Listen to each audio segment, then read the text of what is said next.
Bonjour, bienvenue pour une autre recette. Alors aujourd'hui c'est régression totale dans l'enfance. On va faire de la floraline.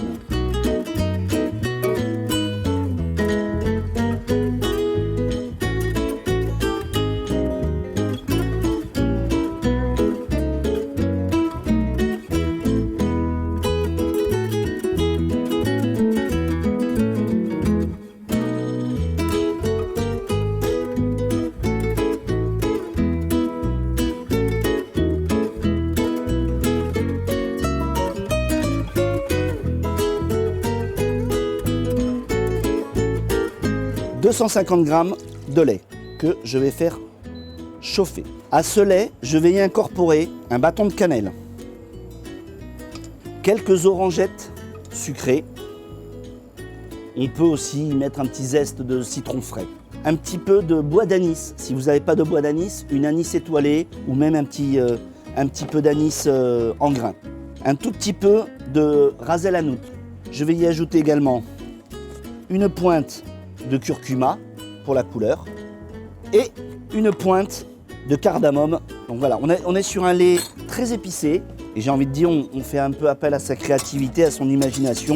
On aurait pu y ajouter un clou de girofle, on aurait pu y ajouter du cumin, on aurait pu y ajouter un petit peu de vanille. Mais voilà, moi je suis parti sur quelque chose d'un peu chaud, doux. J'y ajoute de la cassonade, donc là on a 50 g de cassonade. Et je vais y ajouter une belle cuillère de miel, un trait d'huile d'olive. L'olive est un fruit, donc n'hésitez pas à l'intégrer dans vos desserts. Et enfin, la floraline. Donc on le fait infuser pendant 2 petites minutes. Donc on a notre lait épicé sucré. Alors, après, comme je le dis, je le répète, on fait vraiment appel à son imagination et à sa créativité.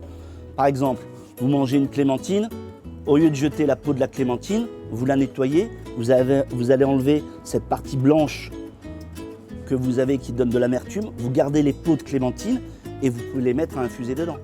On peut faire ça avec l'orange, on peut faire ça avec le citron. Donc voilà, on essaye de faire appel à son imagination. On mange une pomme. Le trognon de la pomme avec les pépins, on ne le jette pas. On peut le faire infuser dedans. Ça va amener de la pectine et ça va amener un petit goût de pomme qui est intéressant. Donc, une fois que notre lait est bien infusé, on va le filtrer, évidemment. On va réintégrer notre lait épicé. Donc, notre lait aux épices et la régression totale, comme faisaient ma mère et ma grand-mère, la floraline, qu'on va faire cuire.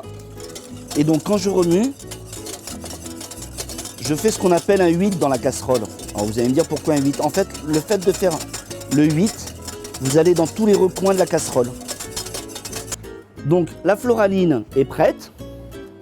Ah, évidemment, plus vous allez attendre, plus elle va s'épaissir. Donc ce qui est bien, c'est vraiment de le faire au dernier moment. Et puis, si on peut, on saupoudre de sucre roux. Et avec un chalumeau, on vient caraméliser le dessus. Alors évidemment, si vous n'avez pas de chalumeau, quelques secondes au-dessus de votre grille de four. Et à déguster tempéré. Bon appétit.